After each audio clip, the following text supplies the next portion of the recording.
Board of Education meeting to order, please. Roll call, Mrs. Worson. David Weaver. Here. Veronica Sherrick. Present. Nate Robinson. Here. Margaret Schroeder. Present. John Hurd. Here. Donnie Greenman. Present. And Riley Hartley. Here, if you would, please join me in the Pledge of Allegiance. I pledge allegiance to the flag of the United States of America and to the republic for which it stands, one nation under God, indivisible, with liberty and justice for all. I'd entertain a motion to approve the agenda as presented. Second. There's one item I'd like to pull out of the consent agenda, number 11, if I could, please. Okay. Do you amend your motion to include that, David? Amending motion to move the item 11 to regular agenda. And I'll withdraw my second and second again. Okay, we have a motion by Mr. Weaver, a second by Ms. Schroeder to approve the agenda as presented with the addition of item number 11 to the regular agenda from the consent agenda. Any discussion on this item? Please vote. Yes. Yes. Yes. Yes. Yes. Yes. Yes. Next item, Board President's Report. We'll begin with our celebrations.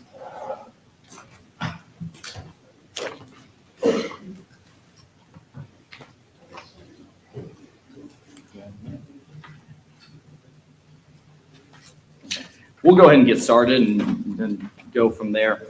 First is our Teacher Proud Tuesday recipient, Reagan Fowler. Reagan was nominated by a parent who had this to say about her efforts. Seeing the relationships that Ms. Fowler has with kids is amazing. She has definitely made a big impact on our kid because he is always looking forward to school. She is an amazing person who is passionate about what she does and is definitely deserving of this recognition. So shout out to Reagan Fowler. JHS JAG students, Corey Gallen and Aubrey Hasty are headed to the JAG state competition in Jefferson City on March 25th through 26th. She will compete in prepared speaking, and Aubrey will compete in career preparation. JAG stands for Jobs for America's Graduates and gives students the opportunities to explore career options and develop work and life skills while earning their high school diploma. Good luck at state, Corey and Aubrey. Two of our Joplin High School seniors have been named National Merit Finalists. Aiden Koch and Daniel Fajardo, hope I said that correctly, earned finalist status after being chosen as National Merit Semifinalists last fall. Semifinalists are in the top 1% of high school scores on the PSAT test nationwide.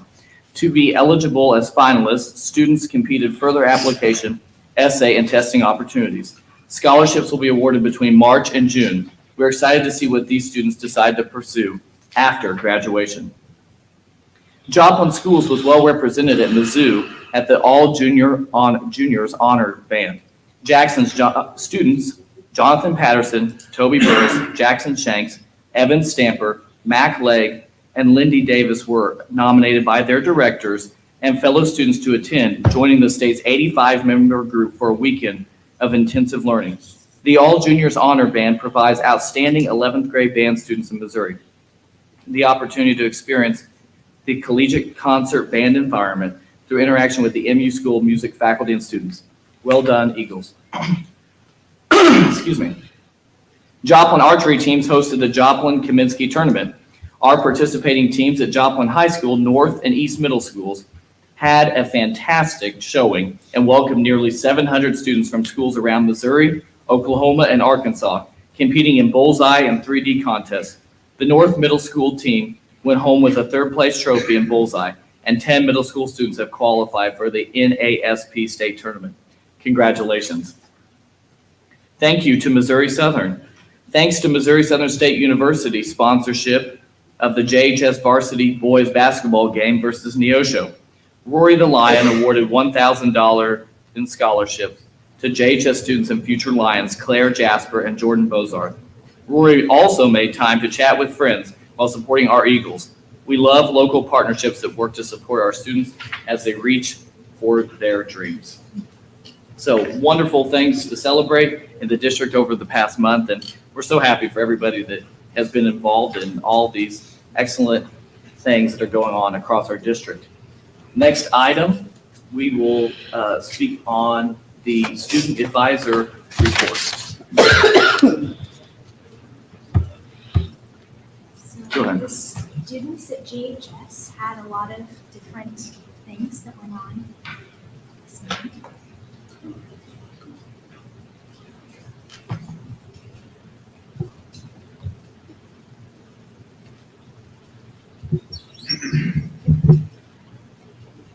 So at the Missouri State competition against other talented teams, the high school dance team did us proud, placing first in both pom and hip hop. JHS students really represented the Eagles well at the Junior Science and Humanities Symposium. Caroline Erisman and Brendan Fain were both selected to present as finalists on Friday the 16th at the Junior Science and Humanities Symposium. Although not advancing to nationals, they did a great job. There were 6 other students who presented their posters in poster format, and 3 of the poster winners announced. 2 of them were JHS students. These 2 were Anna Barnhart and Christian Kavanagh. On Saturday, February 17th, Joplin show choirs attended the Nevada Show Choir Classic. In the preliminary round, Touch of Class was awarded first place in their division, and Sound Dimension was awarded 4th place in their division. Touch of Class also won Best Costume, and their Sanderson Sisters trio, Amelia Campbell, Lauren Riddle, and Issa Herrera, were given the Best Solo Award. Both choirs advanced into finals, Sound Dimension in 4th and Touch of Class in 5th. Out of 6 choirs making finals, Touch of Class maintained their place in 5th and was awarded the 4th runner-up trophy, and Sound Dimension advanced from 4th to 2nd, receiving the 1st runner-up trophy. In addition, they were also awarded the Best Band. Powerlifting had a meet at Joplin High School on February 23rd. This was the biggest meet they have ever hosted, with hundreds of high school powerlifters from the area. JHS girls and boys both placed in 2nd, and a handful of Joplin students placed 1st in their weight classes. Thank you so much. Mr. Pitcher, please. The SLC GP Award for Cybersecurity Grant Program. This is the state and local cybersecurity grant program. You have to fill out quite a few surveys and evaluate your cybersecurity program and your data protection policies. And through that program, you have to agree to submit and share cybersecurity policies, procedures, and our data protection policies at the state, federal, and local governments. And then we also have to agree to vulnerability and penetration testing, and we get reports from them what they find out. And through that program, which it's actually by the Department of Missouri Public Safety and Homeland Security. Through there, we identified, because some of our teaching devices were a little old, that we got a grant to replace 100 of them. Very good. Thank you so much. The Policy Committee, Ms. Sherrick. Yes, policy committee met last week, I believe, on Wednesday, and updated several policies for the first reading for tonight's meeting. I'll just give a quick synopsis of what we discussed. Policy KK, visitors to district property and events.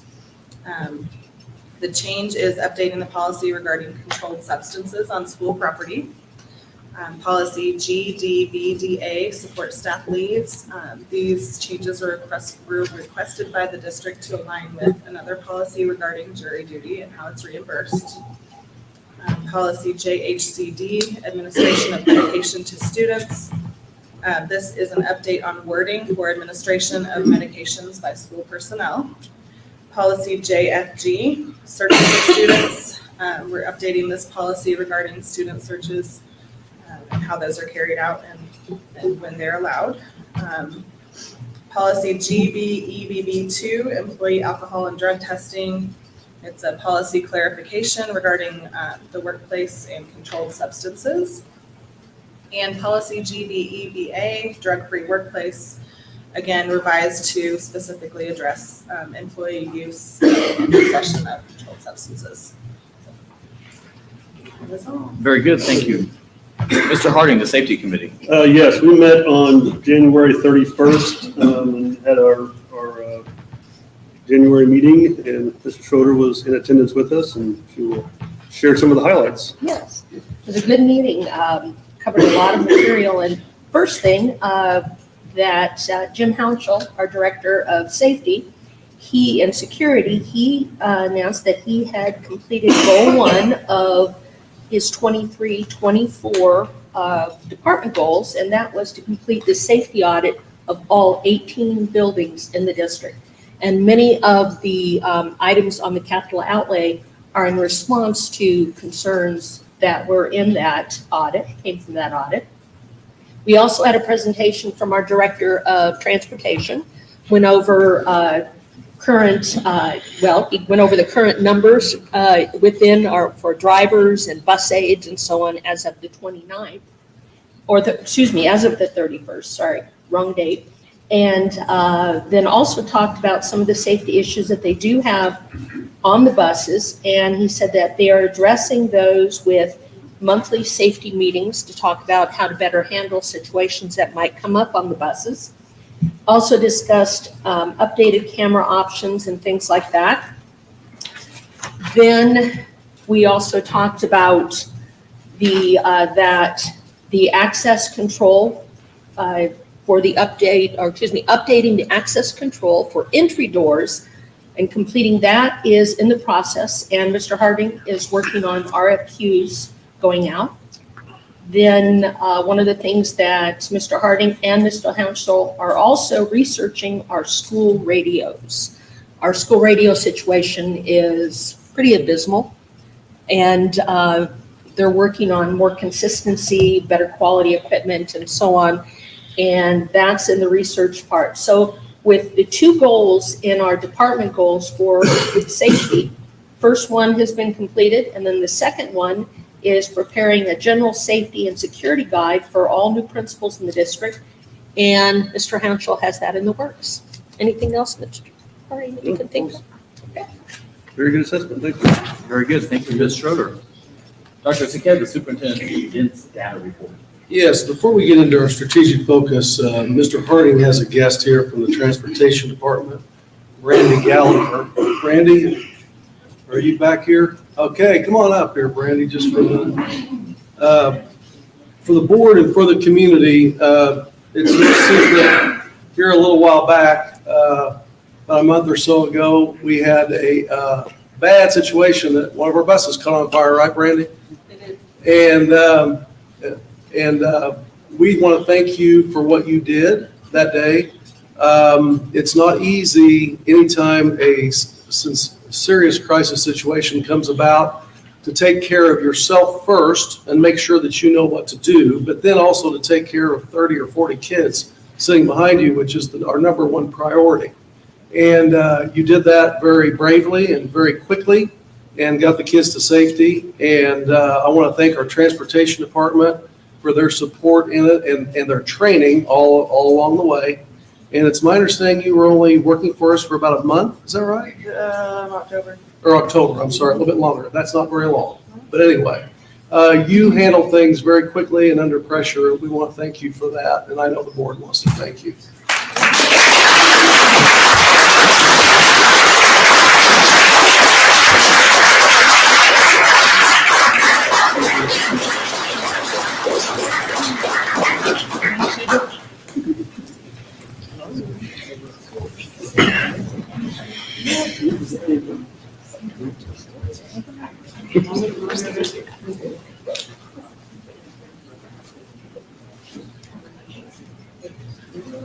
Well, I would like to add on behalf of the board, we're very appreciative, and I will say that I happened to be in the area at that time and stopped by and visited with Dr. Saketa and Mr. Harding as well, and the whole team that was there. And it was so very impressive to see our response to a situation that could have been much worse. So I know that we have highly trained and very good people in our transportation department. That's a reflection from the top down and the bottom up.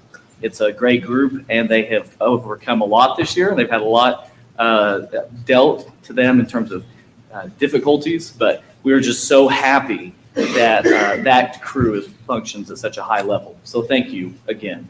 Thank you, thank you. Okay, next item, Dr. Skip. Okay, Dr. Mwangi is going to tell us a little bit about our MLDS Leadership Development System. Yeah, so I will apologize for my voice. I am one of the 100-day cough, I hear is what it's being called, so whatever that is, I apologize. I'm difficult to understand tonight.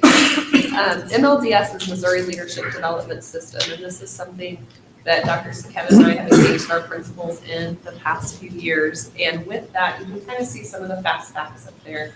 Our principals meet 4 times throughout the year. We have 24 in Joplin specifically that are scattered over 5 different levels. So it is not just for new principals. We have anything from aspiring principals all the way to sustaining and providing them that professional support. We are a regional host here in Joplin, and so we actually also have the opportunity to network with other principals in our region. Our participants have mentors. There's a few highlighted topics that you can see there, not only with leading effective teams and instructional leadership, but also just that decision-making process through the whole thread with culture and change process, some of those heavy topics that just aren't simple to work through. And with our partnership with MLD and some of their marketing campaigns. So we have a great relationship with them. Through the annual evaluation, you can see data that principals who participate in this are much more likely to be retained and stay engaged in principalship. So similar to things we experience with teachers, principals are no different in getting into the field and then leaving it quickly. So this is something from the state level that they have worked to develop. And then the next couple of pictures just give you an idea of what that looks like. So this is a group of Joplin and regional principals in a recent work session. And then that second picture there, you can see they're actually working on coaching a teacher after they observe. So that's one of our Joplin teachers. And our teachers have been great about letting us, they spend time in classrooms. It's facilitated by our regional professional development center out of Springfield, and they come here to us. So our principals don't have to travel. So it's been a great partnership that we've had with them. And like I said, we have 25 of our administrators who participate in that, from the assistant principal and head principal roles. So it's one of those pieces of our strategic plan of helping. We don't only grow our teachers, we also grow our administrators. And Thank you. The health and dental plan update, Dr. Saketa. Okay, Sarah Lopez is here in case there are any other questions. Shelley gave us some information to make sure that we shared with you on the health and dental plan. Thank you for being here, Sarah. During the first 7 months of our fiscal year, we've spent $4,420,017, or 58.6% of our total budget in the health and dental plan. This is an increase over the prior year of 6.8%, or $282,904. However, the budget was adjusted last year.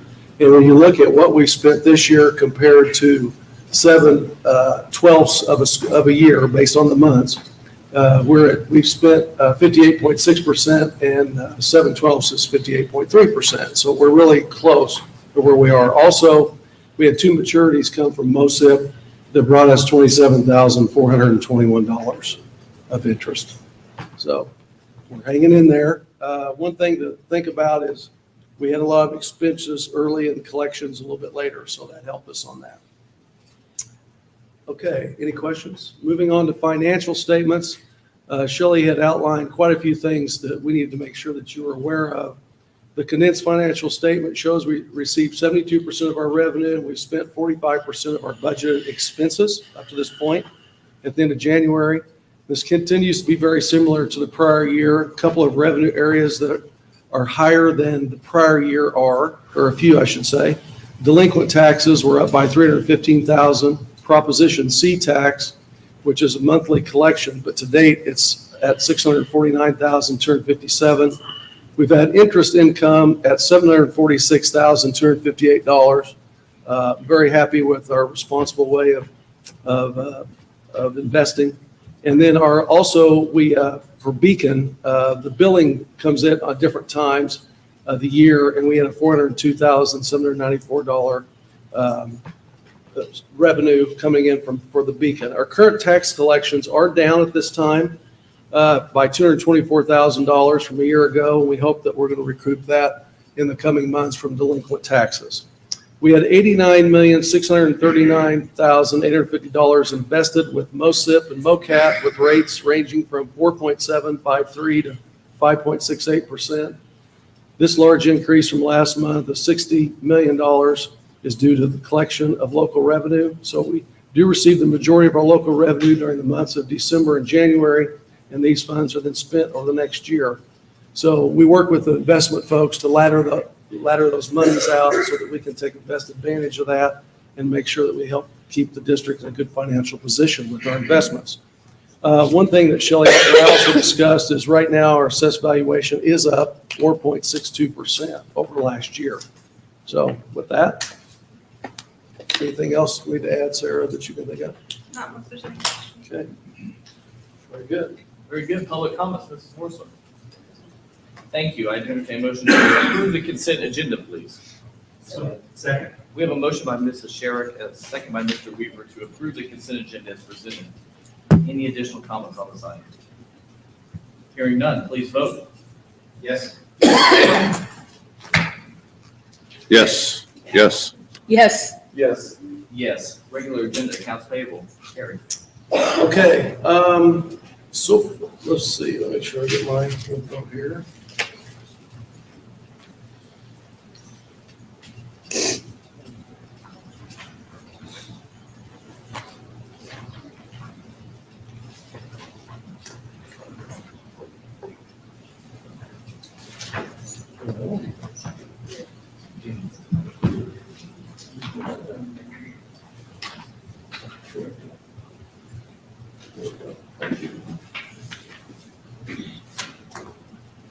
So we have the attached list of bills, and our bills so far this month, for this quarter, I should say, is $12,972,271.81.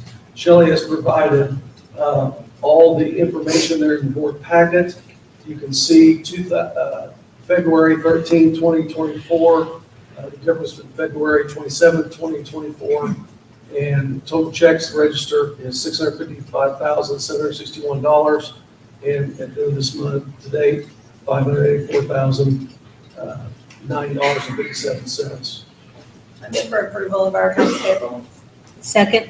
We have a motion by Mrs. Sherrick, a second by Mrs. Schroeder to approve our accounts payable as presented.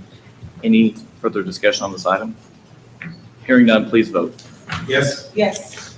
Yes. Yes. Yes. Yes. Yes. Shelley, if you're watching, which I hope you're not since you're on vacation, we are obviously lost without you. So thank you so much for all your hard work, even when you're not here. Yes, thank you, Shelley. Freshman 101, Dr. Mwangi. I will have Dr. Oliver join me. So Dr. Oliver joined us in, yes, and Holly and Casey will bring all of them up. Casey ever been Casey. Come on, Casey. Casey really enjoys this. So Dr. Oliver was able to share last month some vision and some updates at the high school. And so part of that process and development has been bringing tonight Freshman 101, which I will kind of kick over to him to talk about. You can see within the packet some unit sequence and some conversations that we have had around this opportunity as we fully launch into that academy model here every year. I'll kick it over to you. All right. Well, as your packet has stated over and over again, and what I've said from the word go with this whole academy model is that we want to reshape the high school experience for all kids. And in doing so, the easiest predictor of kids' success is their freshman year. And so as I looked and looked again at our transitions piece and our different components to that freshman experience, one of the things that really shined through was how can we find another way to connect kids, but also get them where they want to be, a Joplin Eagle, and make it all the way through 4 years of school. So this class, it really is designed to make that transition from middle to high school seamless. And we want to be able to work with kids and get them to connect to something that is in our building. And whether that be college or career, it doesn't matter. Every kid has that experience that they have something that is offered, and this course jumpstarts them through that. And that's what really this is all about. I can answer as many questions or as few questions. I know you've had the packet in front of you for a few days, but really it's about making sure our freshman students have success as they transition from the middle school through our high school programming. And that's really the whole intent of that class. Dr. Oliver, I had a question that Sure. I had posed to Sarah, but I'll ask you as well. What does this do for the students that aren't really using their electives as electives necessarily, but using it to get ahead and take maybe a sequence of PLTW classes and also Spanish, but now they will only have one elective spot in their schedule? One of the things and we've already met with the middle school counselors and the middle school principals, because we always anticipate if we're creating another class that they have to take, we know that could get in the way of kids that truly want some of those other experiences. So we're offering things in the summertime where they can get the head start. So that would free up their schedule during the school year to be able to take some of those other introductory courses for some of those pathways they want to go forward with. So just a comment I make, because I really like the whole concept of this. I love the fact that you're including some of the financial literacy in there also. I've always thought that, when they're a freshman, that's so important, because when you're a sophomore, you can get your first job and you get your driver's license, and like the world starts to expand. So to have some of that knowledge before they get to that, Sure. I think is just spot on. That's great. And how many kids have a Cash App account, a Venmo account, and that's all embedded within it, and how to properly take care of that and how to work with that. So That's yeah, great. your observation's right on with that. Well, it looks very good, and I would just add as well that I think that it's great that there are numerous, what I would call hooks in it. There are certain things that as they move throughout their career, they're appropriate for them, as John suggested. And that's really good. And the one item that I really like is the commit to graduate ceremony. I think that sometimes just that verbalization of that, specifically for kids who may not necessarily be headed in that direction, Sure. but really having that focus there is great. Yeah, that really hasn't been ironed out in terms of what that looks like. The way we've kind of done it in the past is every kid would go across the stage like it's a graduation, and they sign a little bit bigger banner here because our school size, or maybe two different banners, and then we try to hang that in a commons area where they see that, and it's just really a finishing four ceremony is what I was calling it. So whatever we decide, but none of those details have been worked out, but it's something that reminds kids, we want you to get through in 4 years. But conceptually, it's excellent. Thank you. Will this take the place of the personal finance class that's required by the city? Yes. It'll be embedded credit within that freshman academy. Great. So we'll have both still going. We won't eliminate that class because kids that are going to be sophomores, juniors, or seniors still need to have personal finance. So eventually, we will offer just the freshman academy with personal finance embedded. For students who transfer in, will we have to provide that for personal finance for them? They can do that right now, even with, Edgenuity has personal finance as well, because we thought about that. Kid that transfers past their freshman year, they still need to be able to take it. So even once we've got to the point where it's only offered as freshmen, we always have to fight that battle with transfer students with the freshman credit that embeds personal finance and we'll be able to offer in other ways.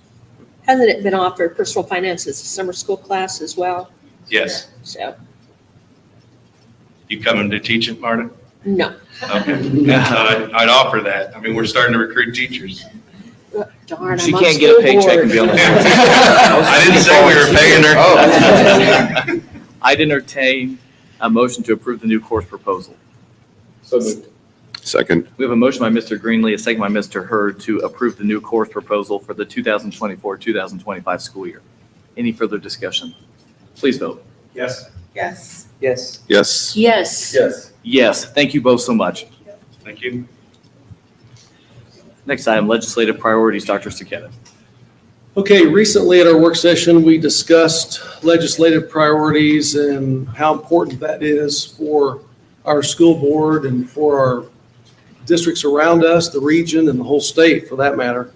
As you know, right now, the Missouri General Assembly is in session and will be until May. And these legislative priorities here were taken from some information we got from Missouri School Administrators, Missouri School Board Association, information gleaned at trips from the Capitol that I've made to the Capitol and others have. And essentially what this is our statements for our school board to make a statement publicly to talk about things that are important to us. Obviously, the prioritization and recruitment and retention of teachers and support staff is very critical, especially at all times, especially in this very difficult hiring market. I believe we sent a contingency today to Pittsburgh State, and there were only 51 teachers that Pittsburgh State had in their program. I can recall back 10, 15, 20 years ago, they would have 175 teachers or 150 teachers at teacher interview day. So there are less people getting in the profession, and so recruitment, retention, and pay is very important. Prioritizing funding for public education over the last several years, we have not seen an increase in the state adequacy target, although that is projected to increase this year and next. So it's important to us that the governor and the state continue with that priority and make sure that we can continue to provide what we need for our staff and for our students. For instance, buses. I was talking to a couple superintendents today, and Matt Harding as well, and our transportation folks, and buses have went up $40,000, $50,000 in the last 2 or 3 years since COVID. It's incredible. That's just one example. We've got to put, we talked about buses earlier today and putting safe buses out for our students. Refocusing priorities on quality public education. Access to quality public education is important for all Missouri students. There's been many attempts to try to expand that and look at taking money from public schools and reallocating in different ways. There are a lot of things in place, and it would be my hope that the initiatives that are in place can stay where they're at, and further expansion can be slowed down dramatically. And then last is a reform of our current assessment and accreditation system. You've heard me talk about this before. We are accredited by the state, and whether it becomes a legislative issue or just a reform issue from the Department of Elementary and Secondary Education itself, is important to us to start looking at kids' growth when it comes to academics more than just one test at the end of the year. That's not sufficient. When we challenge ourselves here internally, we look at every bit of kind of data that we can. We call it triangulation of data from different sources, from different places, to see if we can make a difference on a program or a practice or whatever it is we're trying to put in place. And I think that basically saying that students are one test score at the end of the year in math and English is not sufficient. And we would like to have other means to also be reviewed, and for the emphasis that school districts put on those different types of assessments and different types of ways to look at student progress to be part of how we're assessed for accreditation. In other words, are we using those items, and are we seeing some progress rather than the one test score being that? And finally, when it comes to accreditation, I was talking to 2 DESE field reps today, and they were talking about right now, 70% of our accreditation is based on test scores and student accountability measures. And there was a thought at one time that processes and practices would be a lot bigger emphasis of the 100% of points that were looked at. In other words, when you measure yourself against standards, best standards of practice, evidence-based standards of practice, are you doing these things? If you're doing these things and it's measurable on actions, you should be getting results when it comes to accountability measures like test scores, graduation rate, and everything.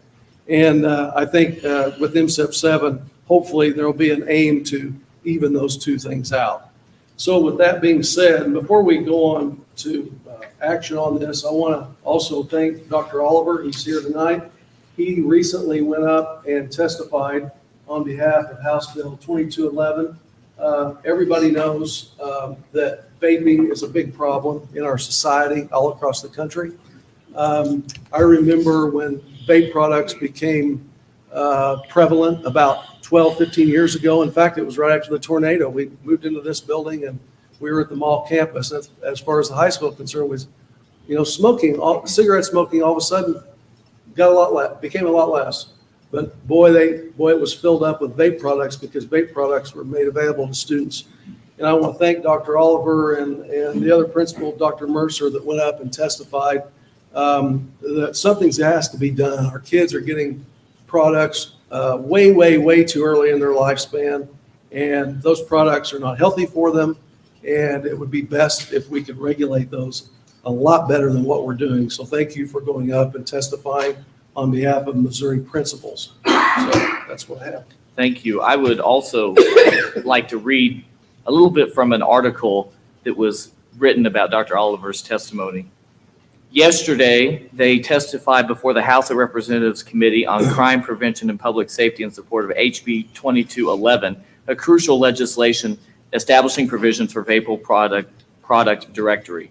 The lack of regulation has allowed flavored vape products and enticing packaging targeted at youth to increase, with a considerable number originating from China, a practice even deemed illegal in its country of origin.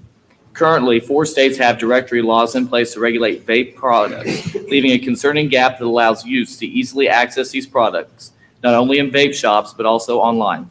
Dr. Oliver passionately conveyed how vaping has become a pervasive issue, emphasizing the negative consequences it inflicts on our younger generation.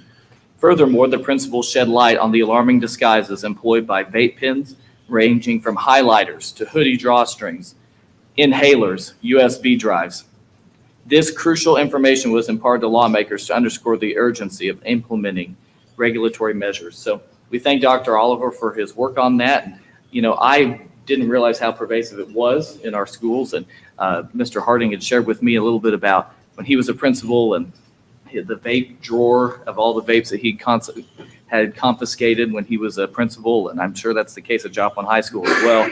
And, we know that these things are not good for our kids. So we want to be at the forefront of that. And just like we want to be at the forefront of our legislative priorities as well. So we have very good things that are going on. And I'm really proud of the work we've done on this particular document to present tonight. I move to approve the legislative priorities.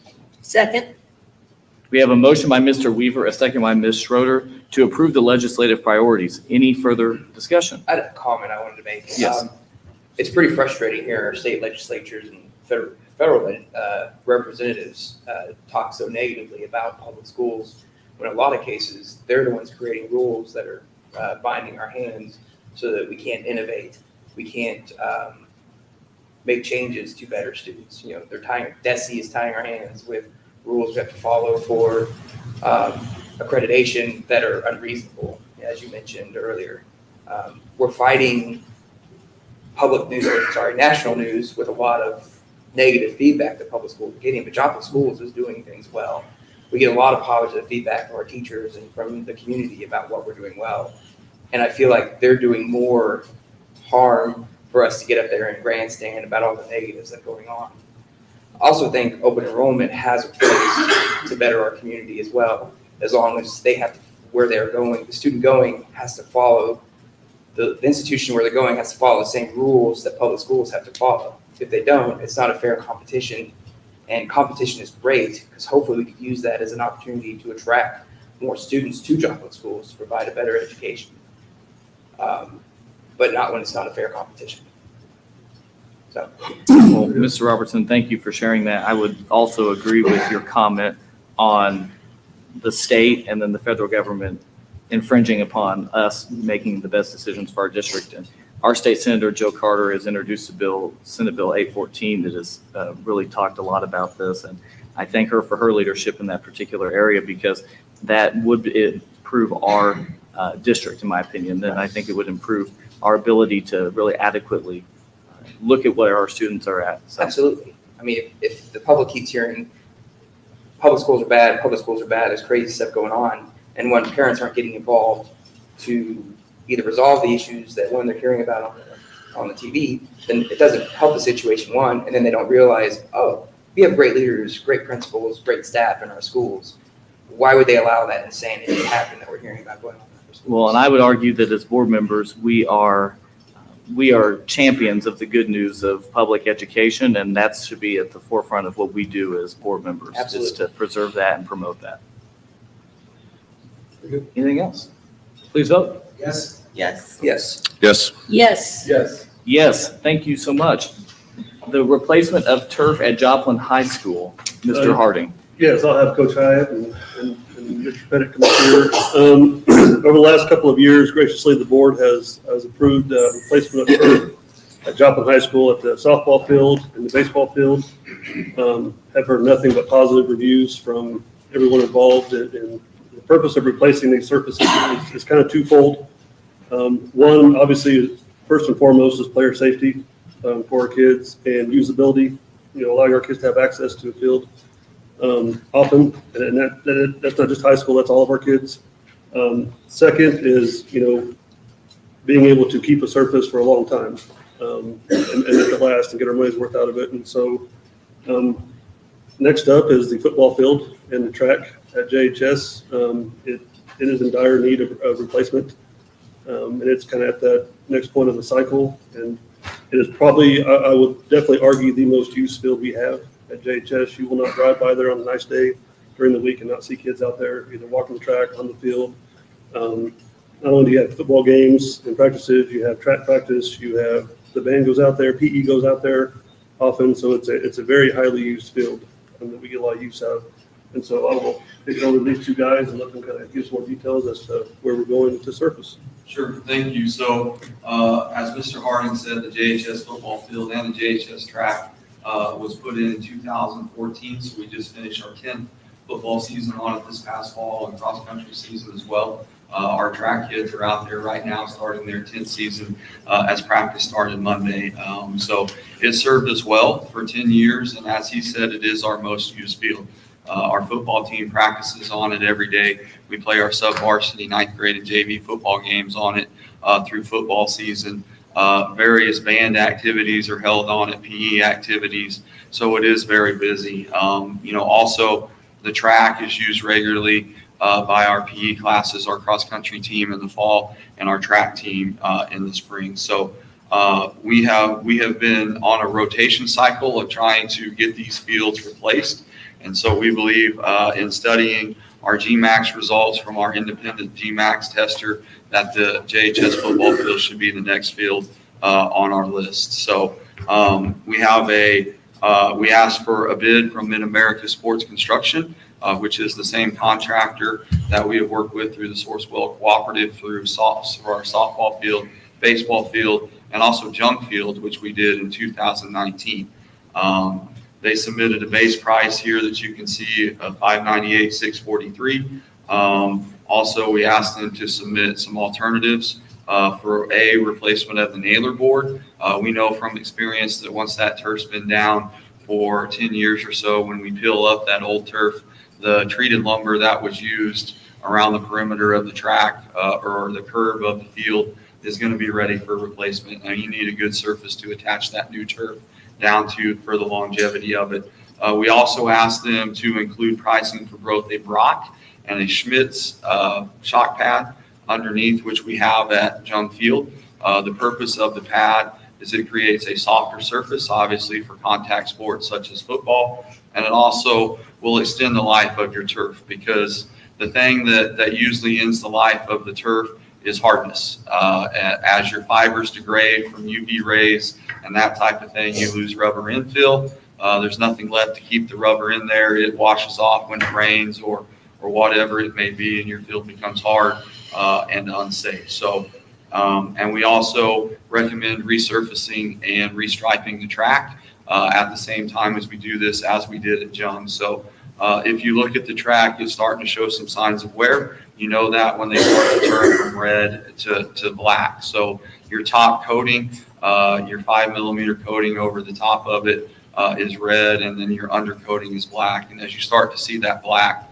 it's time to get it replaced. And what we're really trying to do with the track is not only provide a great surface for our track team, but we don't want any penetrations into that coating from water that can potentially get into the sublayers. That can then cause major issues where you've got to take the whole thing up, replace your asphalt underneath it. So it's important that we stay on top of that maintenance. And so we're recommending to the board tonight that we do this project, and that we also pick up the alternate to replace the perimeter nailer board with a composite board, and also recommend pick up alternate number 3, which is the addition of a Smith's Pro Play pad with a 25-year warranty. So this should easily last through 2 turf cycles, if not longer. So, 12 years or so down the road, whenever it's time to do this again, we hope that we can just peel that existing turf up and go right back with the new turf on the pad and not have this expenditure again.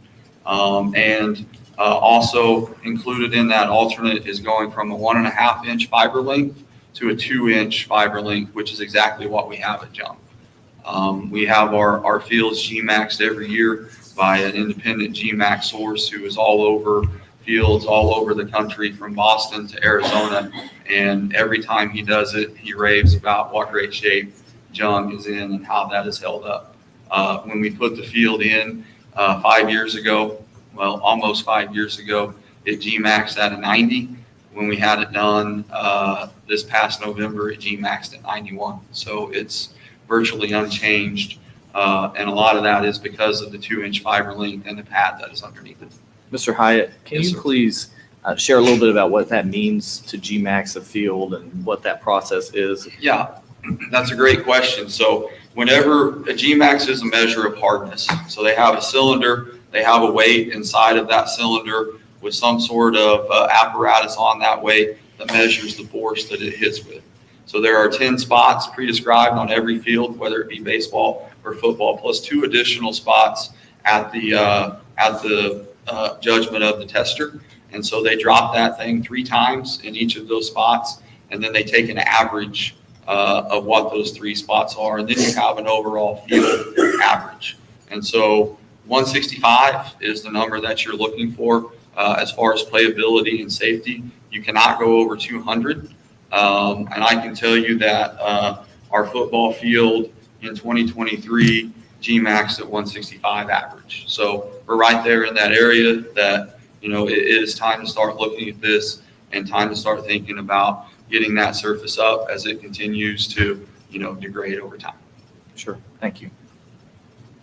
What is the timing of the turf replacement? Well, there's not a good time to do it because, again, it is so busy. So what I believe is the best solution, I would like to wait until after our coming football season to replace this. Because if you look at where we're at right now, we have track using it right now. We can't begin that project right now. We also have summer school weights and conditioning, and also our soccer and football activities over the summer are scheduled to begin May 28th.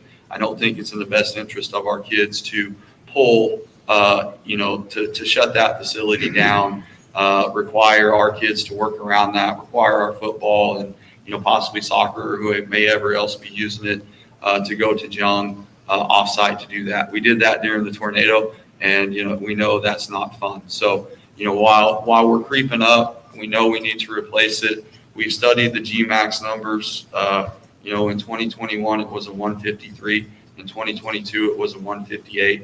In 2023, it was a 165. So we know those are creeping up. However, I believe that we're safe for our kids to get through one more season and then go ahead and do that turf replacement.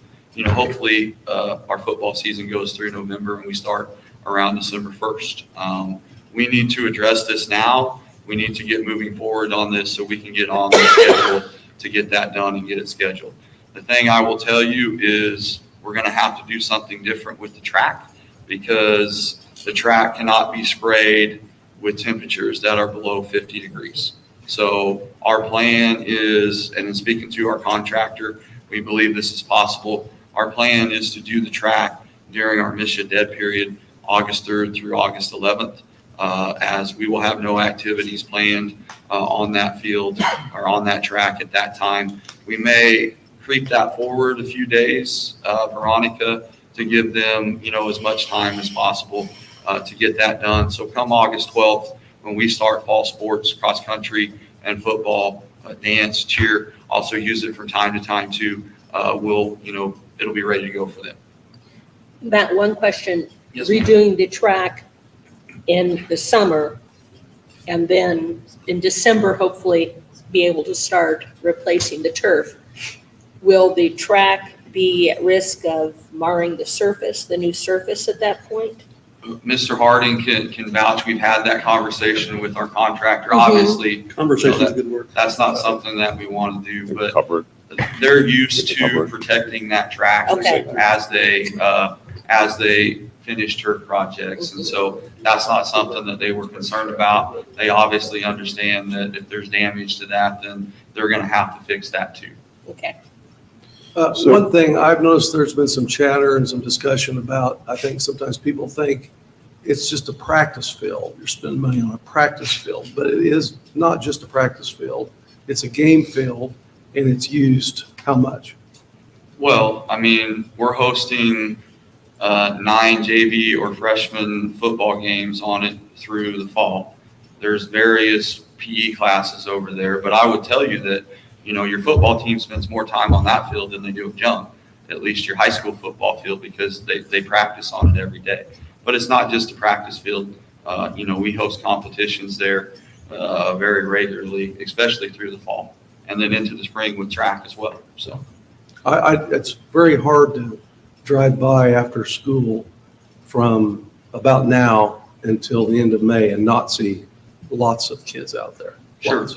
I mean, you drive by today, you're going to see around 150 high school track kids that are on that, are in that facility somewhere. Many of them on that turf or on that track warming up and that type of thing. And I can tell you from the standpoint of track, we'll host 4 track meets in that facility this year. The middle school all city meet, a JV high school meet, a varsity high school meet, and then we will also host the COC conference track meet there as well this spring. So it gets used a lot. Very good. Just Thank you. a comment and a question is, we've done this before. We've had replaced the field over the last couple of years. And I think between Matt, Dave, and Matt, you guys did an exercise to say, hey, look, if we went back to grass, it would cost us X and it would cost us Y for annual maintenance. And if you put those two together, it's a lot more expensive than this dollar amount. So I just wanted to call that out, that you guys are doing the right thing as far as the safety and the overall long-term spend. Because we've been through that exercise, because some people might not have known that you guys did that. But And what we talked about, in addition to that, Dylan, is just having access and usability of the field. There's somebody on that field 6 days a week, easily. Yeah. Same thing with John during football season, there's kids on that thing 6 days a week.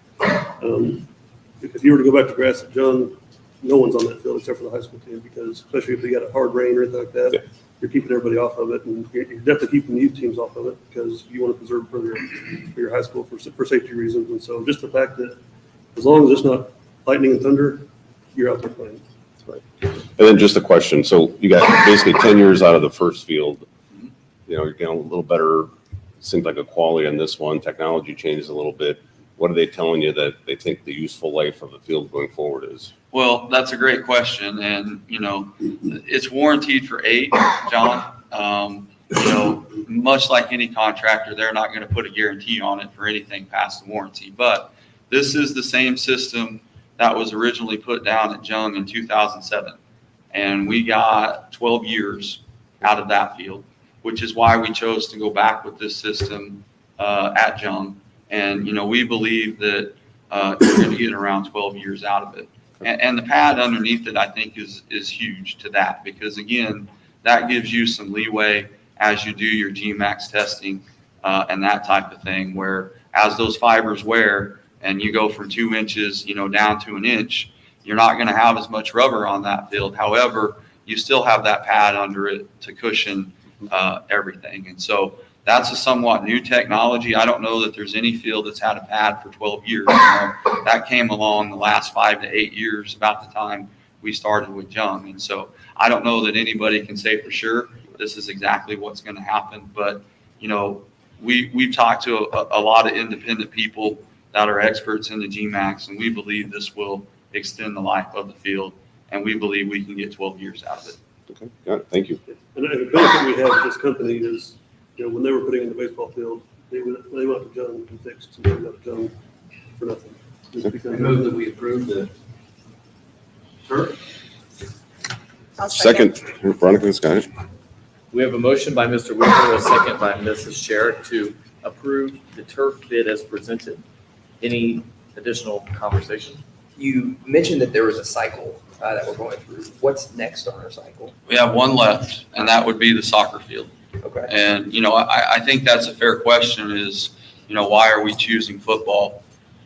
And there's two reasons that, number one, when you look at the GMAX, football is about 5 points higher than the soccer field. The soccer field in November GMAXed at 160. The football field GMAXed at 165. So it's a little bit further behind as far as the hardness. So, it's still in a good area. And then the second reason is, we look at data for, number of concussions. And, obviously football is the highest. I jotted down here that according to the latest NFHS survey that, there were 86,614 concussions reported in football.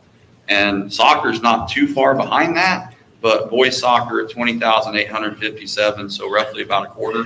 And, girls soccer at 38,734.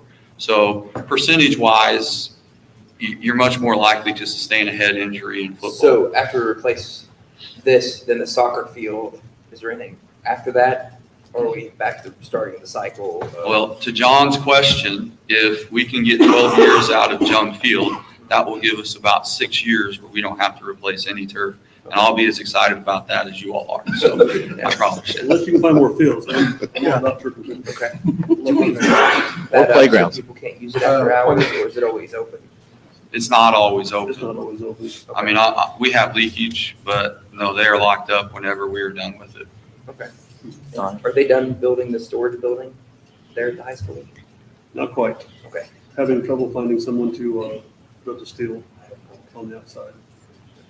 So David and I have worked with the contractor, and he's supposed to have somebody there hopefully this week on site. Point of clarification on the motion. If we approve the motion, it will include the alternate 1 and 3 and everything as requested. Right. Correct? Okay. Okay, please vote. Yes. Yes. Yes. Yes, Yes, Yes. Yes, thank you very much. Policy updates for first reading. We're going to go back to the end. Policy updates for first reading. so we do that after this. We have a motion to approve number 5A, B, C, D, E, and F for first reading. So moved. We'll go to yours. second, We have a motion by Mr. Robertson, a second by Ms. Schroeder, to approve the policy updates for first reading as presented. Any further discussion? Please vote. Yes. Yes. Yes. Yes, yes, Yes. Yes.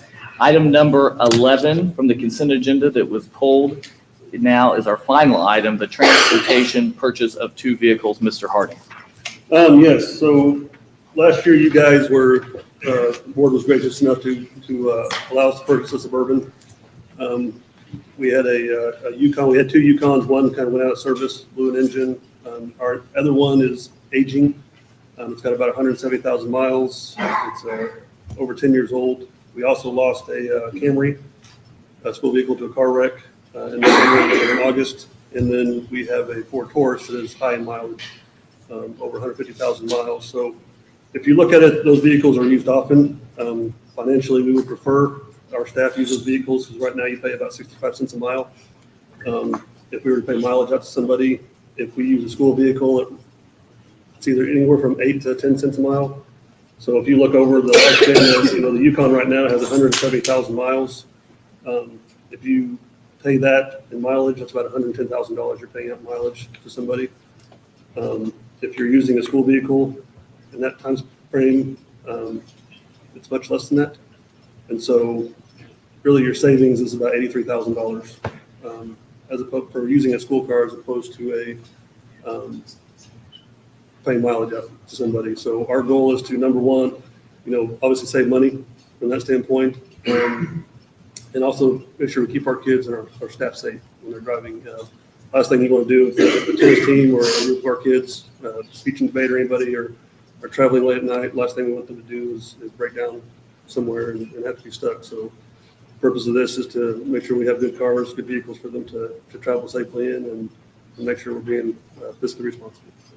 Yeah, I appreciate that, man. And I asked for it to be pulled out just so you could walk through that math, because it's not like we're buying a fleet of cars. We're replacing a Camry that got wrecked, replacing an aging Yukon. But the better long-term play by far and away is to buy the new vehicles as opposed to paying mileage. And I appreciate you walking out and explaining that to everybody. But great call. I want to shout out to Cody. He does all the legwork on the dealership, and he does a great job of getting those prices down and working with those guys and finding deals out there for us and getting good vehicles for us. And our mechanics do a great job of keeping our vehicles going. Well, Mr. Harding, something you suggested or to me a few days back was that we're also really consolidating our vehicle fleet into the Chevrolet General Motors family as well. I think that makes it easier on our transportation staff and those who are working on those vehicles when the time comes for that. So I think that's good. We're not at a Ford and a Camry and all these other places. And I would agree with you as well. That's why I've always been in favor of purchasing new vehicles, because I don't necessarily feel comfortable driving 4, 5, 6 hours with a vehicle that's 175,000 miles, and nor do I think we should expect our staff to do that. So I would make a motion to approve number 11 as presented by Matt on the transportation vehicle purchase for the two vehicles, the Traverse and the Malibu. I'll second. We have a motion by Mr. Hurd, a second by Mr. Robertson to approve item number 11. Any How many further vehicles do we discussion? have in our fleet that aren't buses? Like as far as like vehicles like that. Passenger cars. Well, we got a large passenger van that's only for staff, and then we have, right now, a Yukon, a Suburban, and a Ford Taurus. So 3 that can be used with kids, 4 for all staff. Please vote. Yes. Yes. Yes. Yes. Yes. Yes. Yes. Motion passes. Thank you very much. Last item I would like to share, it's not on the agenda, but we got it tonight right before we came into the meeting, is the thank you note for supporting CBSS at Dover Hill. A few weeks ago on Valentine's Day of all nights, we had a special session that came very quickly to us on expanding our presence of a more one-to-one staffing at Dover Hill and our CBSS program. And this was something that we believed was a priority and something that we needed to act very quickly on. So I asked our administrative team to move very quick on this, and they pulled something together in 24 hours. So instead of waiting to tonight to approve that, we were able to do that 2 weeks ago. And hopefully, it's our hope that those individuals will have help on the way. It's a very difficult situation, and I was personally there, and it's tough, and it's very hard. And we have a lot of great people here. We have Zion, Lauren, Kelsey, Kylie, Joy, Nicole, Candace, Michaela, Alexis, Billy, Ken, Sarah, Shelby, Jason, and Carly, and Skylar, just to name a few, who are part of that group. So all those people, if I forgot anybody, I apologize, but thank you so much for your note to us. We appreciate this tonight, and we thank you so much for your hard work, because we know it's very difficult, but we also know that we're here to be supportive of you. So thank you all, and thank you for the wonderful artwork that you present us tonight. Okay, I entertain a motion to adjourn, please. So moved. Second. Thank you, Mrs. Sherrick. We have a motion by Mrs. Sherrick and a second by Mr. Greenlee to adjourn our meeting. Any further discussion? Please vote. Yes. Yes. Yes. Yes. Yes. Yes. Yes, our meeting is adjourned. Thank you so much for being here tonight. I'm pretty, oh yeah, did you see this?